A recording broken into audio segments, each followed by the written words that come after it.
고맙습니다. 이제 7 집사를 임명하고 제사장의 무리도 믿음에 순종하는 변화의 분기점에 있는 이 상황에서 스데반이 이제 순환을 당하고 있습니다. 지혜와 성령의 힘으로 그 변화되는 모든 과정들을 우리도 함께 동참하시고 그 힘을 복음을 전파하시는 데 모아주시는 귀한 시간들이 되기를 원합니다. 8절로 10절 그래서 믿음과 은혜와 능력이 충만한 스테파노스가 큰 기사와 표적 삶을 백성 안에 행하더라. 그러자 리베르티노스, 퀴레나이오스와 알렉산드루라 불리우는 회당에서 온 어떤 삶과 길리기아와 아시아로부터 온 어떤 삶이 일어나서 스테파노스와 토론하나 스테파노스가 지혜와 성령으로 전하자 저의 삶이 대항할 힘이 없더라. 은혜와 권능이 충만한 개역성경에는 그렇게 되어져 있죠. 근데 믿음이라고 하는 단어가 원어 성경에는 또 하나 있습니다. 믿음과 은혜와 능력이. 우리가 알고 있는 믿음, 무엇에 대한 확신, 그리고 내 자신에 대한 신용, 그리고 무엇인가 믿는 자에게 내 삶을 맡기는, 의탁하는. 그러니까 맡길 수 있는 것은 믿음이 가기 때문에 맡기는 거죠. 오락가락 하면 맡길 수가 없죠. 그래서 그 주인은 그 일꾼들을 찾을 때 믿음직스러운가를 먼저 보는 겁니다. 맡길 만한가? 이 사람이 이거를 맡아서 끝까지 임무 수행을 잘 할 수 있는지 없는지 그것을 보게 되는 겁니다. 이 단어가 히브리어로 넘어가면 바타흐라고 하는 단어를 만들어내는데 신뢰하다, 든든히 믿다, 또 염려 없다 이런 단어예요. 우리가 뭔가를 믿는다면 염려가 없어져야죠. 내가 염려가 계속 일어나고 있다는 것은 믿지 못하기 때문이죠. 무엇에 대한 염려인가? 생활의 염려예요. 먹고 사는 거에, 일상생활에, 나에게 주어져 있는 어떤 삶에 다 염려죠. 그러나 믿음이 있다면, 하나님을 믿는 그 믿음이 있다면 염려를 이겨야 되는 거죠. 염려에 묻혀버리면 하나님께 맡기지 못하는 내 인생은 늘 표류하는 인생이 될 수밖에 없습니다. 물결을 따라 늘 떠다니는 그런 인생이니까 염려스럽겠죠, 삶이. 스바냐 3장 2절에는 그가 명령을 듣지 아니하며 교훈을 받지 아니하며 여호와를 의뢰하지 아니하며 자기 하나님에게 가까이 나아가지도 아니하였도다 그랬어요. 그가 누구냐? 선지자들이요, 제사장이요, 하나님을 믿는다고 하는 백성들입니다. 근데 그들은 패역하고 더럽고 포악한 성읍이라 이렇게 말씀하셨어요. 성읍은 전쟁이 있는 곳입니다. 다툼이 있는 곳입니다. 늘 싸움이 일어나는 곳이에요. 갈등이 유발되는 곳입니다. 그럼 저와 여러분들이 다 성읍인데 이 성읍이 패역하고 더럽고 포악하면 안 되겠죠. 무엇인가 그 마음이 채워지고 더러웠던 생각들이 깨끗해지고 악했던 그 난폭한 생각들이 순진해지고 하나님의 말씀으로 순전해지는 그 성읍이어야 그 전쟁통에서 이길 수가 있어요. 그러니까 이 성읍들은 맡길 수 있는 곳이 필요한 거죠. 의뢰해야 되는데, 맡겨야 되는데 그들이 맡기지 않는다고요. 왜 그럴까? 그들은 경솔하고 간사하고 그때그때 다른 거죠. 초지일간 할 수 있는 마음이 없는 겁니다. 자기의 감정 상태에 따라서 늘 요동치는 물결과 같은 인생들입니다. 성소를 더럽히고 율법을 범하였다. 하나님은 그렇게 그들을 향하여 말씀합니다. 율법은 원칙이죠. 원리 원칙. 그러니까 원칙 속에서의 유연성이지 원칙이 없는 것에 원칙이 무너진 상태에서의 자유는 있을 수 없다는 겁니다. 그래서 이 원칙을 무시하고 있는 하나님을 믿는다고 말하고 있는 자들을 이렇게 표현하고 계십니다.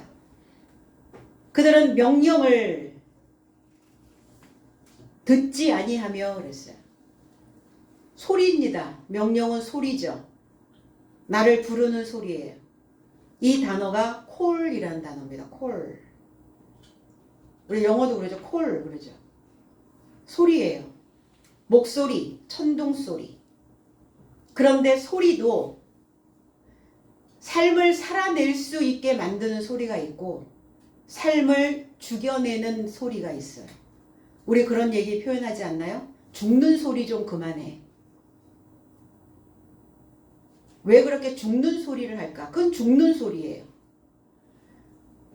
살려내는 소리를 해야 되는데 사는 소리를 해야 되는데 살만 나는 소리를 해야 되는데 죽는 소리 또 그러죠. 앓는 소리 정말 아파서 내는 앓는 소리도 있지만 살만한 것 같은데 앓는 소리 죽는 소리를 하는 사람들이 있어요. 입에 붙어 있단 말이에요. 그 소리들이. 그러니까 그 소리가 항상 나를 콜하는 거예요. 나를 부르는 겁니다. 그 소리가 나를 죽는 소리가 항상 나에게 명령을 내립니다. 너는 이 시점이 되면 또 죽는 소리, 앓는 소리를 해야 될 걸 이런단 말이에요. 여지없이 하죠. 비껴가지 않습니다. 그러면 우리는 우리의 삶을 창조할 수 있도록 창조주에 의해서 창조되어진 사람들인데 이 죽는 소리, 앓는 소리에서 벗어나는 것도 창조입니다. 늘 익숙해져 있는 그 소리에서 낯설은 소리로 옮겨가는 것, 이것이 창조라는 거예요. 창조는 우리가 생각하는 것만큼 뭐 그렇게 거창하고 뭐가 뭐 어마무시하고 그러지 않는다는 거예요. 늘 내 잎에 붙어 다니고 있는 나를 명령하고 있는 그 소리로부터 다른 소리를 내가 만들어내는 것. 이게 창조주의 모습이고 창조자의 모습인 것입니다. 그런데 여전히 피조되어진 피조물로 살아가는 인생들이 있더라 이거예요. 무엇 때문에 그러는가? 소리 때문에 그래요. 나를 부르는 소리, 이 소리 때문에 그래요. 하나님의 소리를 살려내는 소리를 그들은 듣지 않습니다. 지각하지 않아요. 내 안에서 어떤 소리가 올라오는지 분별해내지 않습니다. 그들은 지적인 수준이 떨어져서 지적 장애를 가지고 있는, 지적으로 듣지 못하고 있는, 우리가 듣는다는 것은 어떻게 듣는 것이냐? 지적으로 듣는 겁니다. 그럼 지능이 좀 떨어지면 못 알아듣죠. 그들이 그 교훈을 받지 아니하였다. 교훈, 멍에, 훈련. 소에게 멍에를 씌워야 그때 비로소 일을 할 수 있는 일소가 됩니다. 멍에를 얹히지 않으면 밭을 갈아낼 수가 없어요. 나는 제대로 된 훈련을 받고 있는가예요. 여전히 나를 부르는 콜하는 소리에 그 명령에 나는 그 인간적 생각에 복종하고 있는가? 그들은 받지 않는다고요. 그 소리를. 취하지 않습니다. 그 소리를, 낯설은 소리를 내가 받아들이려면, 나를 살려내는 소리를 내가 내 안에 만들어내려면 전쟁입니다. 소리와의 전쟁이에요. 내가 가지고 있는 소리와 하나님의 소리 부딪히게 됩니다. 그럼 나는 어떤 소리를 받아들일 것인가? 그런데 그들은 여호와의 소리를 받아들이지 않습니다. 왜 그럴까요? 여호와의 목소리는 천둥소리와 같습니다. 뭔가 긴장이 되고 뭔가 내 속을 찌르고 뭔가 내 속을 헤집는 그런 소리이기 때문에 그들은 그 소리를 받아들이지 않아요. 여호와를 의뢰해야 되는데 여호와께 맡기지 않습니다. 또 우리의 일상을 나의 모든 일거수일투족을 과연 맡길 수 있는가? 아니면 내가 그 짐을 가지고 전전긍긍하며 끝까지 가고 그 인생의 마감을 그렇게 해야 하는가? 자기 하나님에게 그랬어요. 자기 하나님에게 합세하지 않는다고요. 그러니까 하나님과 합세하지 않는 인생이 뭘 생산해낼 수 있겠어요? 늘 죽는 소리만 하는 거죠. 그러면 죽는 거예요. 내가 입에서 뱉어내는 그 소리대로 내 삶이 그렇게 꿰매져 가면 어떨까? 생각해 보셨나요? 그 생각은 안 하고 그냥 나오는 소리니까 하시는 건가요? 내가 내는 소리는 바늘기에 낀 실과 같아요.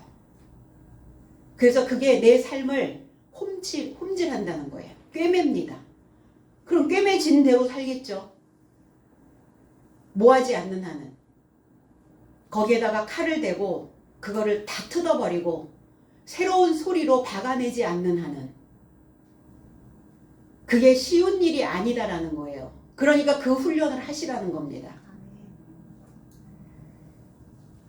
결코 그렇지 않다. 결코 하나님과 합세하지 않고 생산해내지 않고 있다. 하나님을 신뢰해야 그 힘을 얻을 수가 있어요. 믿는 구석 이렇게 표현하죠. 야, 너 어디 믿는 구석이 있냐? 당연히 우리 믿는 구석이 있죠. 뭐 하여도 천지가 개벽해도. 근데 이 믿는 구석이 없으니까 힘이 주어지질 않아요. 다 헐거워졌단 말이에요. 늘어졌단 말이에요. 피부가 쫀쫀해야 늘어지지 않죠. 안티에이징을 해야 되는데 하지 않고 있어요. 하나님을 믿는다고 하는데 그런가? 믿는가? 그럼 무엇을 믿는다는 말인가? 하나님의 무엇을 믿는다는 말인가? 입술에 붙은 말뿐인가? 아니면 우리는 믿음의 행동도 하고 있는가? 나의 믿음이 하나님 편에 서 있는가? 아니면 내 편에서 나만 이롭게 하는 그 행위를 하고 있는가? 스테반 집사처럼 어떠한 순환이, 어떠한 위협이 가해져도 나는 봉사자로 일할 준비가 되어 있는가? 은혜와 능력, 은혜는 갚을 수 없는 선물이라는 의미를 가지고 있어요.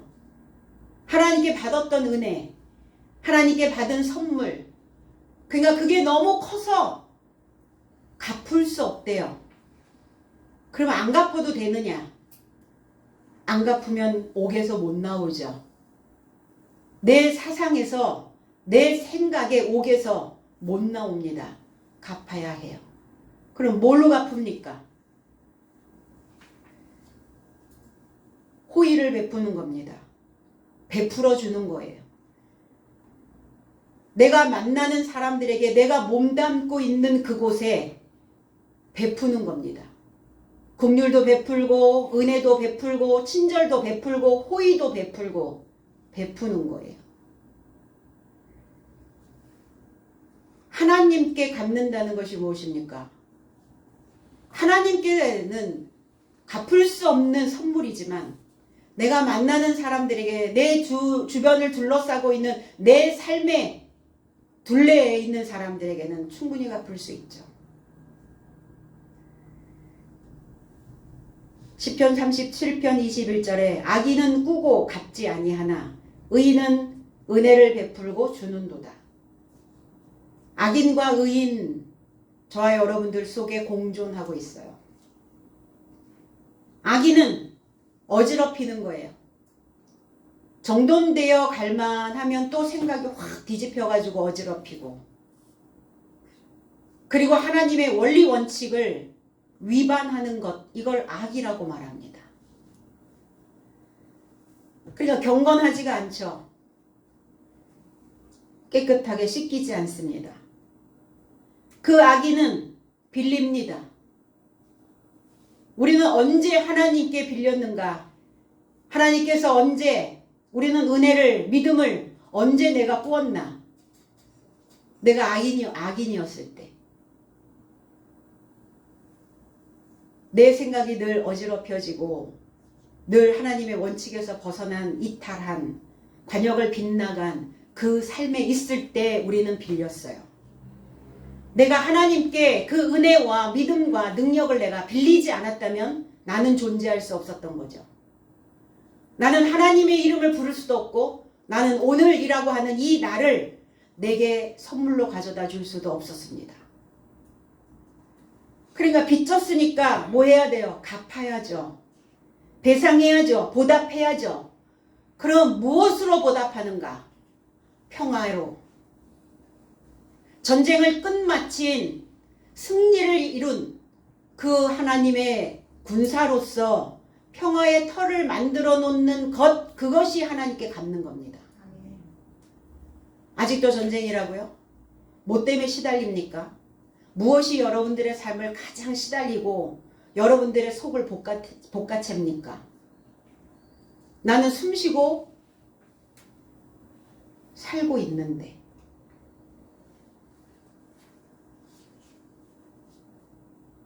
갚지 아니한다. 절대로 갚지 않고 있는 거예요, 사람들이.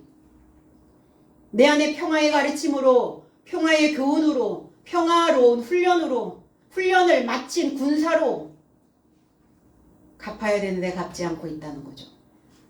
그러나 의인은 합법적이라는 거예요. 공정하다라는 겁니다. 이 짜디크라고 하는 이 의인이라는 단어는 깊은 마음을 탐색하여 하나님의 법으로 소망을 갖는 이러한 삶이 의인이래요. 깊은 마음을 탐색해서, 그러면 얕은 물은 항상 나를 소리나게 하고 앓는 소리를 하고 죽는 소리를 하게 하고 늘 어지럽히고 위반하고, 이게 얕은 물이거든요. 그럼 들어가야죠. 깊은 물을 탐색할 수 있도록, 깊은 마음을 탐색할 수 있도록 내가 이 말을 하는 이유가 뭘까를 탐색해 보시라고요. 내가 이 말을 입에 달고 사는 이유가 뭔가, 그 깊은 마음속으로 한번 들어가 보시라고요. 그래서 하나님의 법으로 소망을 갖고 있는 이 자가 의인된 삶인데, 이 의인은 은혜를 베풀고 그랬어요. 친절을, 호의를, 그리고 자기의 삶을 살아있는 소리로 규정짓는 자. 살아있는 소리를 많은 사람들에게 주는 자. 이 자가 은혜를 베푸는 의인이라는 겁니다. 무엇을 주고 사는가 나는? 분명 삶은 주고 받습니다. 하나님께도 주고 나에게도 주고 사람들에게도 주고. 그러면 주는 것만으로 괜찮은가? 아니면 주는 때가 있으면 받는 때가 오죠, 당연히. 그럼 주지도 않았으면서 받는 것을 기대하는 건 어리석음이죠. 준 만큼 수확하는 겁니다. 우리에게는 권능, 이 디나미스라는 이 단어가 능력이라는 단어예요. 힘이라는 단어입니다. 우리에게는 힘이 있어요. 능력이 있습니다. 무슨 능력이요? 무슨 능력입니까? 죽은 자를 살리는? 안증뱅이를 일으키는, 물론 그들의 영적인 부분들을 죽었던 삶에서 사는 주저앉아 있었던 그 인생들을 다시 일으키는 영적인 그 삶의 능력도 있죠. 그러나 우리가 가지고 있는 그 능력은 가능성입니다. 가능하신가요? 네, 오늘 하나님께 드리는 이 날이 여러분들의 가능하십니까? 여러분들에게 주어진 어떤 몫이 할 수 있습니까? 내게 주어진 이 봉사가 할 수 있다라는 생각이, 내가 살아있는 동안, 살아 움직이는 동안, 꿈틀거리는 동안 나에게 어떠한 사건들이, 어떠한 문제들이, 어떠한 일감들이 온다 할지라도 능히 감당할 수 있는, 이걸 능력이라고 말합니다. 그런데 사람들은 어때요? 손사래부터 치죠. 아니 난 못해. 해봤어? 기회는 줘봤어? 아니 못해. 능력이 없어져 버리는 게 아니라 능력이 내 안에서 늘어져 누워있는 거예요. 힘입니다. 힘. 그 힘을 쓸 때 쓰지 못하면 어때요? 그래서 마음이 점점 눌리고 마음의 병이 얹혀지는 거예요. 의무를 다하는 그 책임감, 이걸 능력이라고 말합니다. 스데반 집사가 오늘 백성들에게 그 기사와 표적을 행했다 그랬어요. 기사, 테라스라는 단어죠. 이적입니다. 기적입니다. 기적이 뭡니까? 하늘에서 뭐가 떨어졌어요? 땅에서 뭐가 솟아 올라왔습니까? 유전을 발견했습니까? 하늘에서 돈벼락이 떨어졌어요? 로또가 당첨됐습니까? 뭐가 기적입니까? 내 삶에서 뭐가 두드러지게 나오는 것, 두드러진, 복돋아진, 이게 기적입니다. 저와 여러분들의 삶을 믿음으로 두드러지게 하시고 베풀 수 있는 그 넉넉함으로 두드러지게 하시고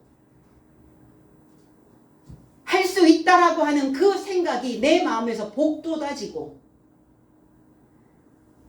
그래서 말씀으로 나 자신을 아름답게 만든 아름다운 사람을 보면 어때요? 두드러져 보이죠. 이게 기적입니다. 이 기적을 우리는 맛보며 경험하며 가고 있는 것입니다. 표적, 표시입니다. 표시. 그래서 사람들에게는 다 표시가 있어요. 표가 있습니다. 이 단어가 히브리어로 넘어가면 오트라고 하는 단어인데, 깃발, 횃불, 신호, 증거, 뭐가 나타남, 이게 표적이에요. 표시입니다. 속에 담겨져 있는 게 나타나죠. 감추고 싶은데 드러나죠. 이게 표적입니다. 다 표시를 해요. 그래서 저와 여러분들이 가지고 있는 이름도 표적입니다. 그리스도인이라고 하는 그 명칭도 표적이에요. 표시가 나요. 그리스도인들은 가는 곳곳마다 표시가 나야 됩니다. 어떤 표시가? 베풀고 살려내는 소리를 하고, 그리고 많은 선물을 그들에게 주어지게 하고, 하나님께 맡길 수 있는 굳건한, 의뢰할 수 있는, 그리고 가는 곳곳마다 그 사람을 신뢰할 수 있는 그 신용을 얻는, 이게 표시예요. 그 표적. 그러면 그 표시가 있는 삶은 어떤가? 떳떳하죠. 당당합니다. 그럼 과연 나는 떳떳하고 당당한 그 상표가 내게 붙여져 있는지, 아니면 눈치 보고 움츠려 있고 늘 핑계대는 이러한 자의 표시가, 상표가 붙어 있는지. 택이라 그래서 택. 새 옷을 사면 어때요? 택이 붙어 있습니다. 택이 붙어 있어야 새 것이에요. 택이 떨어지면 헌 것이에요. 물리고 싶어도 택을 떨어뜨리면 물리지를 못해요. 저와 여러분들에게 항상 꼬리표가 택이 달려 있다는 겁니다. 그리스도인. 그 택은 그 품질을 보증하는 보증서와 같습니다. 저와 여러분들의 삶을 무엇으로 보증할 거예요? 무엇으로 믿게 할 겁니까? 무엇으로 신용도를 높일 겁니까? 택을 보면 알아요. 달고 다니는 택. 불편해서 잘라버렸다고요? 끊어버리고 싶은가요? 애굽에 속하여 있는 그 삶으로 되돌아가고 싶으신 건가요? 그럴 수는 없죠. 다시 가라 하면 그 길이 꽃길이라 할지라도 못 간다고 전해라 그래야죠. 맡겨진 일을 다 하면 떳떳하고 당당한 택이 붙어 있습니다. 이제 스데반과 많은 사람들이 토론에 들어갑니다. 토의를 하죠. 그럼 이 토의는 변론은 스데반의 집사의 그 소리를 흡수하겠다는 것인지 아니면 그 소리에 반론을 제기하겠다는 것인지. 오늘 여기에 있는 회당에 있는 자들이 스데반 집사와 토론을 시작했는데 스데반 집사의 소리를 듣겠다는 게 아닙니다. 반론을 제기하고 있는 거죠. 토론을 할 때는 어때요? 나는 이러이러한 생각을 가지고 있고 너는 이러이러한 생각을 가지고 있는데 그러면 나의 생각과 너의 생각 중에 좋은 것들을 추려서 그러면 그 좋은 것을 가지고 담아두면 어떨까? 이게 토론이거든요. 말씀을 가지고 말을 가지고 논의하는 겁니다. 의논하는 거예요. 서술해 보는 겁니다.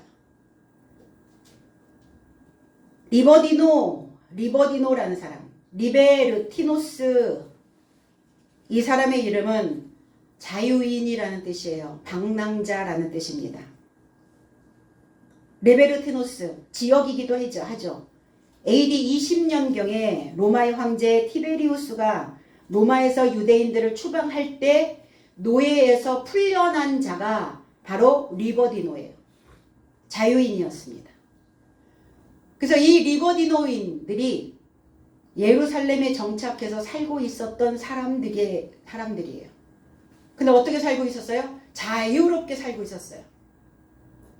그럼 자유롭게 살고 있었는데 신앙에서 벗어난 자들이냐? 아니죠.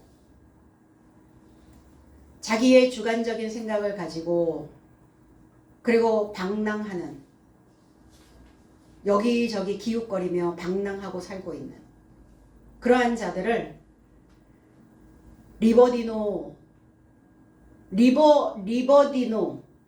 리베르티노스 신드롬에 걸려있는 신앙인들이 있어요. 여기저기 방랑하는 사람들. 증후군입니다. 병이에요. 정착하지 못하는 사람. 그런 사람들을 리베르티노스 신드롬이라고 말합니다. 진리 안에서의 자유는 얼마나 좋겠어요. 그런데 떠도는 거예요. 방랑자. 시인 김삿갓도 아니면서 왜 신앙 안에 들어와서 왜 방랑을 합니까? 어딜 가면 내 마음에 만족이 오겠어요? 어디 가면 내 입맛에 맞겠습니까? 겉은 곱게 단장하고 있는 것 같으나 속은 허허벌판에 서 있는 자의 모습이죠. 그 사람 속에서는 계속 죽는 소리가 나옵니다. 퀴레나이오스, 이 구레네라고 하는 의미는 담이라는 뜻이에요. 담이 있어야 분간을 할 수 있죠. 담이 있어야 구획이 정확하게 나눠질 수 있어요. 담이 없으면 담장이 식물들은 뻗어나갈 수가 없죠. 그러니까 하나님과 담 쌓지 마시고 하나님의 담에서 우리는 담장이 식물처럼 뻗어 올라가셔야 된다는 겁니다. 담을 타고 올라가시라고요. 근데 하나님과 담 쌓고 아무것도 안 하면 막혀버려요. 생각이 막혀요. 마음이 막혀버려요. 단절이 됩니다. 분단된 국가. 담이 무너지지 않아. 화해가 일어나지 않고 있는 거죠. 이게 구레네라고 하는 사람 담이에요. 프톨레미 왕조 BC 322년에서 96년에 키레네 학파로 불리우는 의학학교와 도덕 철학학교 출신의 사람들에 의해서 학문의 중심지로 널리 알려진 곳이 바로 구레네라는 곳이에요. 그러니까 구레네는 많은 유대인들이 살고 있었고 예루살렘에 하나의 회당을 가지고 있었던 곳도 구레네입니다. 우린 구레네, 시몬 구레네 아시죠? 예수께서 갈보리의 길을 따라 십자가를 옮길 때 그 십자가를 옮기도록 하는 일을 구레네 시몬이 강제로 동원이 돼서 그 십자가를 옮기는 일에 강제로 동원돼서 맡기기도 했죠. 근데 그 날이 그것이 헛되지 않아서 이 구레네 시몬인 루포의 아버지예요. 루포라고 하는 사람의 아버지가 시몬 구레네 사람이었거든요. 훗날 바울은 로마서 16장 13절에 주 안에서 택하심을 입은 루포와 그 구레네 시몬이라고 하는 사람이 십자가를 옮겨줬을 뿐인데 루포가 주 안에서 택하심을 받은 백성이 됐다고요.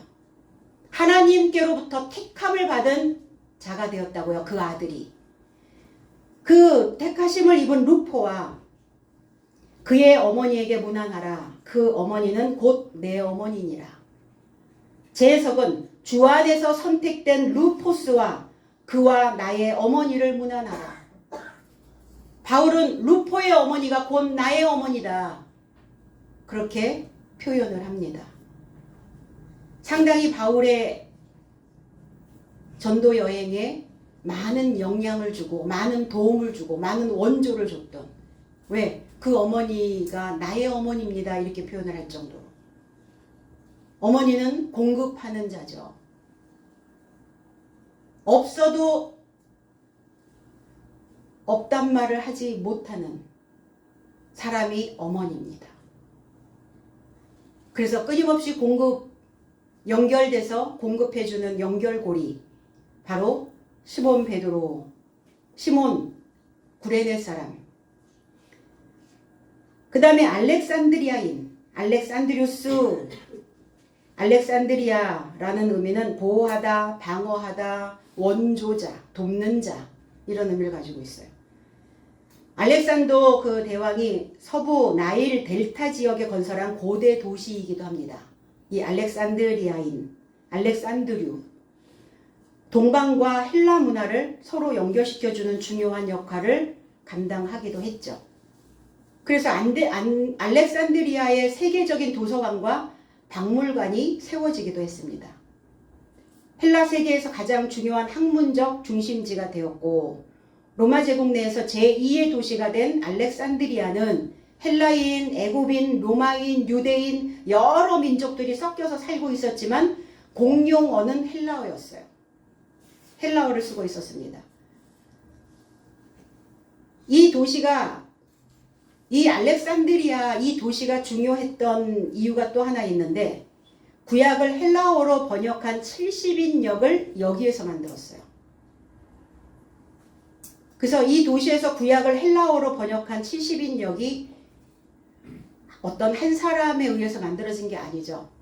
100년 이상에 걸쳐서 만들어진 것이 70인역이에요. 그래서 이만큼 이 굉장히 중요한 학식이 많은, 이게 박학다식한 사람들이 지금 모여 있는 거예요. 뭐 하려고? 토론하려고. 무엇에 대하여 토론이겠어요? 성경에 대하여 논하겠죠. 이미 증거되어진 구약과 신약, 말씀에 대한 토론이죠. 그러니까 그 많은 학식이 있지 않고서는 스텝 안에 그 지식을 능가할 수가 없잖아요. 그러니까 그 많은 지식들을 가지고 있는 사람들이 지금 토론을 하고자 모여 있는 겁니다. 스테반 집사는 위험에 처해 있어요. 그러나 하나님의 증거가 자기 자신을 돕고 보호하고 있다라는 것을 믿고 있는 자입니다. 길리기아. 이 길리기아라고 하는 의미는 돌을 굴리다라는 의미를 가지고 있어요. 죽은 돌이냐 산돌이냐. 돌팍들은요 죽은 돌입니다. 생각이 콕 박혀서 생각이 회전을 해야 되는데 생각이 움직여야 되는데 움직이질 않네요. 살아있는 지혜의 교훈이 굴러가야 그래야 인생이 빛납니다. 늘 틀에 박혀 있으면 삶이 힘이 들어요. 틀에 박혀 있는 그 생각으로 세상을 바라보려니 힘들죠. 사람들을 이해하려니 이해가 안 되죠. 낯선 곳으로 가자니 두렵죠. 이 길리기아는 바울의 고향이기도 합니다. 길리기아 다소 사람이잖아요. 저와 여러분들은 산돌이 되셔서 나침반이 되어 굴러가셔야 됩니다. 나침반 무엇인지 아시죠? 방향을 지시하고 그 지침이 남북을 가리키는 특성이 있는 것. 나침반을 정의하라 하면 이렇게 아마 말할 거예요. 그러나 진짜 나침반의 존재의 이유와 역할의 본질은 저는 이렇게 생각하고 있어요. 여러 가지의 핑계를 앞세워서 정상으로 향하는 길에서 이탈하려는 나를 일깨워 줄 선생과 같은 역할이다. 이게 나침반이거든요. 궤도에서 이탈하려고 하는 나를 일깨워서 다시 정상 궤도로 갈 수 있도록, 그 정상으로 갈 수 있도록, 거기로 향할 수 있도록 내 머리를 두드려주는 역할을 하는 것이 바로 나침반이고, 그리고 선생과 같은 자가 바로 나침반과 같은 자고, 이 세상의 방향을 잃어버리고 흔들리며 살아가는 많은 사람들에게 이렇게 정상으로 향하는 길에서 이탈하지 말도록 일깨워 줄 수 있는 선생과 같은 역할을 하는 그리스도인의 모습이 바로 나침반의 역할을 하는 것이다. 그리고 아시안 중앙이라는 뜻입니다. 성경에 언급된 아시아는 흑해와 지중해 사이에 위치한 소아시아 반도의 서쪽을 의미하고 있어요. 우리도 아시아지만 아시아 전체가 아니라 지중해 사이에 위치한 소아시아. 그래서 버가모, 사데, 서머나, 에베소 이런 곳이 다 이 소아시아에 포함되어져 있는 곳입니다. 내 삶의 흔적, 내가 겪은 우여곡절, 그것이 나의 중앙에 담겨져 있어요. 저와 여러분들 안에.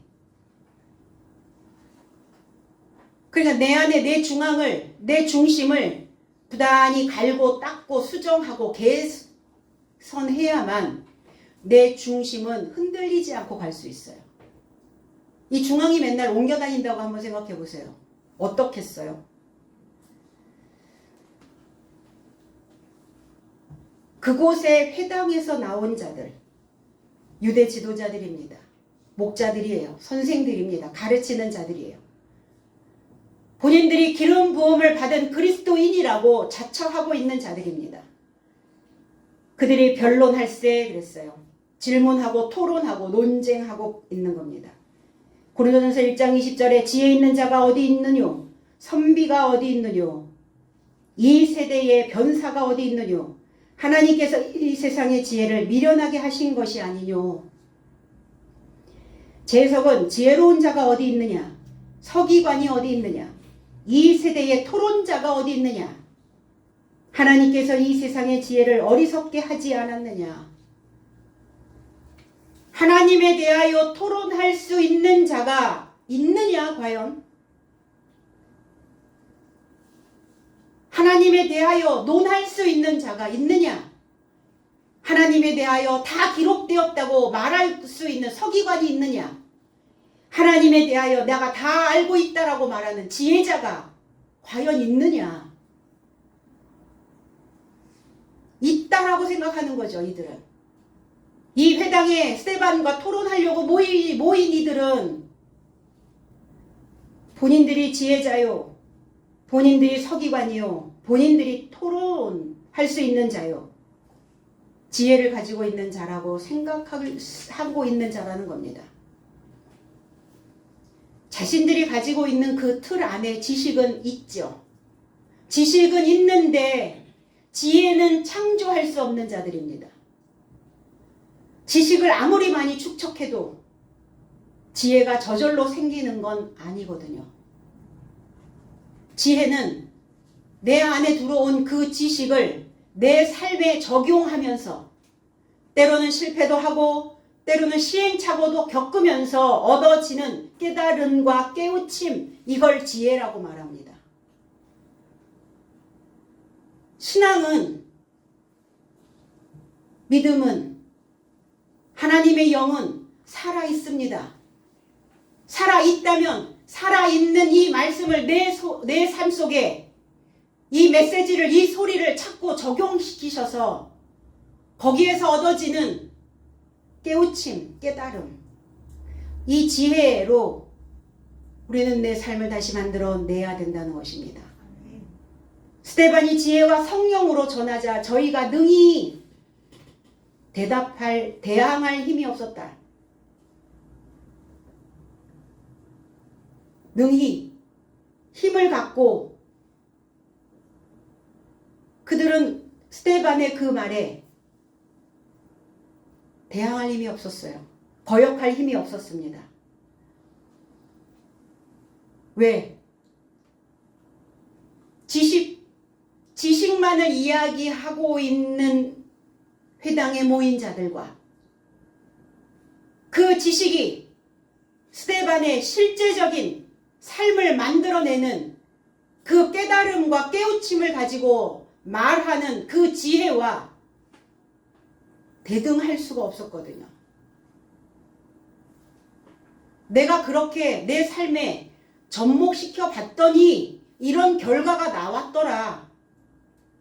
명확하고 분명한 데이터에 의해서 내가 실험 도구가 돼서 내가 실험을 해봤더니 이렇게 됐어. 그럼 거기에다가 누가 뭐라고 할 거예요? 거기에 누가 어떤 토를 다룰 수 있겠습니까? 로마서 13장 2절에는 그러므로 권세를 거스리는 자는 하나님의 명을 거스리는 미니 거스리는 자들은 심판을 자취하리라. 대항하는 자, 재석은 그와 같이 권세에 항명하는 자는 하나님의 지시에 대항함이니 대항하는 삶은 심판을 스스로 취할 것이다 그랬어요. 항명, 명령에 반대하는 자, 하나님의 말씀에 반대하는 자, 하나님의 그 지시에 대항하는 삶으로 심판을 자초한다고요. 근데 믿는 자들이 내가 신앙생활을 하고 있는데 내가 어떻게 하나님의 말씀을 대항했단 말인가? 말씀을 받아들이지 않고 그 말씀, 그 지혜의 말씀으로 옮겨가지 않으면 대항이란 말이에요. 그러니까 모든 목숨적 존재는 주님이 받은 권세와 사도들에게 또 하나님의 봉사자에게 허락하신 이 권세에 방귀를 들고 일어서면 안 되죠. 스데반 집사가 그냥 집사 이러니까 평신도라고 생각하는데 봉사자입니다. 집을 관리하는 자예요. 하나님의 성전을 맡은 자입니다. 저와 여러분들 다 집사로부터 출발하지 않습니까? 집사의 역할이 얼만큼 중요한지. 그래서 방귀를 들고 일어선 이들은 바로 불의한 자가 되어지는 것입니다. 11절 그때 저의 삶은 모세와 하나님을 모독하는 말을 전하는 것을 나의 삶이 들었다고 말하라고 장정 삶을 매수하였다. 참 치사하죠. 참 비겁하죠. 정당하게 맞서서 지면 졌다라고 백기를 들어야 되는데 졌다라고 표현하고 싶지 않은 거죠. 끝까지 어떻게 한번 해보겠다는 심산입니다. 그러니까 표면적으로 믿고 있었던 종교인들의 모습이에요. 누구를 매수했어요? 장정 삶을 매수했네요. 그 어리버리한 사람을 매수한 게 아니에요. 그 계통에서 표면적 유대의 종교적 그 삶으로 잔뼈가 굵은 사람. 잔뼈. 그 어린 시절서부터 열심히 훈련받아가지고 거기에서 뼈가 굵었으니까 완전히 그 골수분자들이지, 골수분자. 그의 장정이란 말이에요. 그러니까 어디에 장정이냐예요. 표면적 유대인의 장정이냐 아니면 이면적 유대인의 장정의 삶이냐. 근데 이왕 매수되려면 이면적 장정의 삶으로 매수되셔야죠. 그 삶을 사는 겁니다. 매수했다는 것은.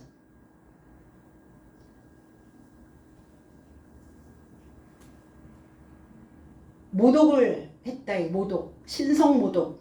블라스페모스라는 단어예요. 회방했다 이거야. 모세와 하나님을 모독하는 말을 했다.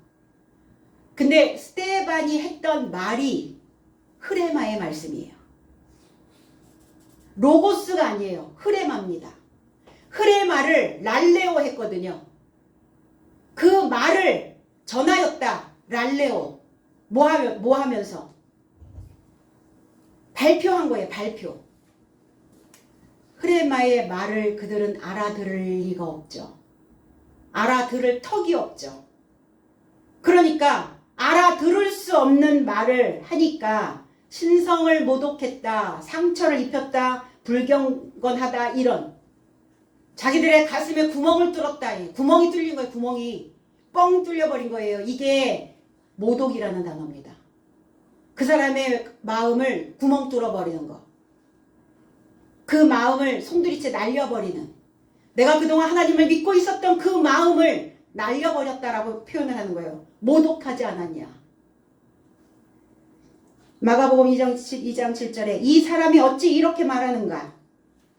참남하도다. 이 참남하도다라는 단어가 오직 하나님 한 분 외에는 누가 능히 죄를 사하겠느냐. 제석은 이 자가 어찌 이렇게 말하는가. 신성모독이로다. 하나님 한 분 말고는 누가 죄를 놓아줄 수 있겠는가. 예수께서 제자들과 가버나움에 들어가셨을 때 거기에 중풍병자가 있었어요. 사람이 너무 많으니까, 인파가 너무 많으니까 지붕을 뚫고 중풍병자를 들쳐매고 예수를 향하여 왔을 때 주님은 그 중풍병자, 옆으로 풀어져 있는 자, 옆으로 길게 누워 있는 자, 이게 중풍병자인데, 중풍병자가 왔을 때 그에게 이렇게 말했거든요. 너의 죄 삶이 너에게 노임받았다. 너의 죄진 삶이 너의 죄진 삶으로부터 이제 노임을 받은 것이다. 이 말씀을 하시는 소리를 듣고 서기관 중에 어떤 사람이 어떻게 이렇게 말할 수 있느냐면서 신성모독이다 이렇게 말했거든요. 그냥 똑같은 상황이 비슷한 상황. 주님이 사역을 하실 때 신성모독을 했다. 죄로부터 노임을 받을 수 있다라고 말했던 그 말이 하나님을 모독하는 말이라고 했고, 스데반 집사가 또 모세와 하나님을 모독하는. 그런데 이 서기관이 했던 말이 틀리지는 않았죠. 틀린 것 같지는 않죠. 하나님께서만 그 죄의 삶으로부터 노임을 줄 수 있다. 그러니까 하나님만 인정하는 자세는 옳은 것 같아요. 모든 능력은 다 하나님께로부터 옳은 것 같은데 그는 유전되어 내려오는 그 틀에서 사육당한 모습이었다는 거예요. 장로의 유전에 의하여 전통에 매여 있는 그가 어떤 소리로 중풍병자에게 하는가, 저가 어떤 권세를 가지고 어떤 능력을 가지고 저런 소리를 뱉어내는가 들어야 되는데 듣지 않는단 말이에요. 그리고 신앙 안에서의 사육당한 자의 모습이죠. 우리가 화초를 재배할 때 온실 속에서만 키우면 맛이 덜해요. 그러니까 노지에서 햇볕과 바람과 병충해와 이런 것들을 다 이겨야, 그리고 땅에서 올라오는, 하늘에서 내려오는 그 모든 기운들이 그 안에 들어가 있어야 힘을 발휘할 수가 있거든요. 그런데 화초를 재배하듯이 온실 속에서만 있었단 말이에요. 그들의 종교가. 그러면 지금 여기에서보다 나은 신앙의 세계로 연결을 시켜줄 수가 없잖아요. 그리스도인들의 삶이 오늘보다는 내일이 더 나은 삶으로 건너갈 수 있도록 교량 역할을 해줘야 되는데 그 역할을 해줄 수가 없단 말이에요. 죄인의 삶으로 묶여있는 것이 가장 위험한 진리의 적입니다. 내 사고의 틀에서 벗어나지 못하는 것이 그게 적이에요. 하나님을 대적하는 겁니다. 변화없는 이 삶이 하나님을 대항하는 겁니다. 그래서 늘어져 풀어져 있는 병든 삶으로부터 노임을 받아야 하나님의 성전을 관리할 수 있는 청지기가 되어줄 수 있고 봉사자가 될 수 있다는 겁니다. 신앙생활의 힘은 그 역할을 감당하고 가셔야 돼요. 보다 나은 삶으로 건너가는. 그럼 저와 여러분들도 마찬가지죠. 내가 다리가 없네요. 그래서 다리에 힘이 풀리면 다리를 못 건너가. 그러니까 다리가 굳건히 서 있어야 그 다리를 건너갈 수 있어요. 그러면 건너가지 못하면 어떻게 돼요? 그 삶에서 맴돌 뿐입니다. 맴맴 도는 거예요. 발전 없이, 성과 없이, 생산력 없이, 창조된 삶 없이. 사람들을 가르쳤다고요. 장정의 삶을 매수했어요.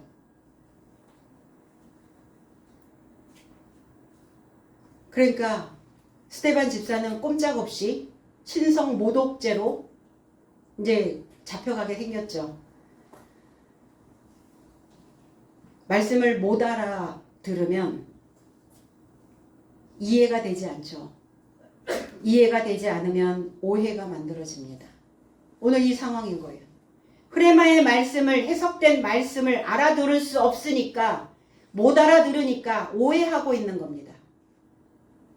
그럼 우리가 말씀을 배우다가 이런 현상이 생겨요. 근데 끝까지 완성해야 멍청이가 안 돼요. 이게 멍청이는 남의 말을 잘 알아듣지 못하는 어두운 골격을 뜻하는 몽청골. 이 몽청골에서 비롯된 말이에요. 몽이라는 단어는 흐릴몽, 청은 들을 청, 골은 뼈골. 그러니까 말을 못 알아들어서 정신이 몽롱한 사람을 의미하는 말. 뼈가 어떻게 됐다고요? 뼈가 흐물흐물해져, 흐려져 있다고. 이런 말이 이제 몽청골이 막 이렇게 전해 내려오다가 몽청이가 됐고, 몽청이가 이제 멍청이라는 단어를 만들어낸 거죠. 모세와 하나님을 모독한다는 거짓말을 꾸며대고 거짓 증인을 매수해서 스데반 집사를 지금 공경에 빠뜨리고 있습니다. 공경에 빠뜨리는, 내 삶이 때로는 공경에 빠지는 그 일들이, 그 문제가 발생된다 할지라도 저와 여러분들에게 그 진리의 지혜와 하나님의 참다운 성령의 힘이 있다면 저와 여러분들을 안전한 그 통치자로 만들어 낼 것입니다. 어떤 상황이 내 삶에 급물살로 온다 할지라도 우리는 모두가 다 스데반 집사의 믿음처럼 그 성령과 지혜가 충만한 그 삶을 붙잡고 가시기를 나사렛 예수 그리스도의 이름 안에서 축복드립니다. 기도드리겠습니다.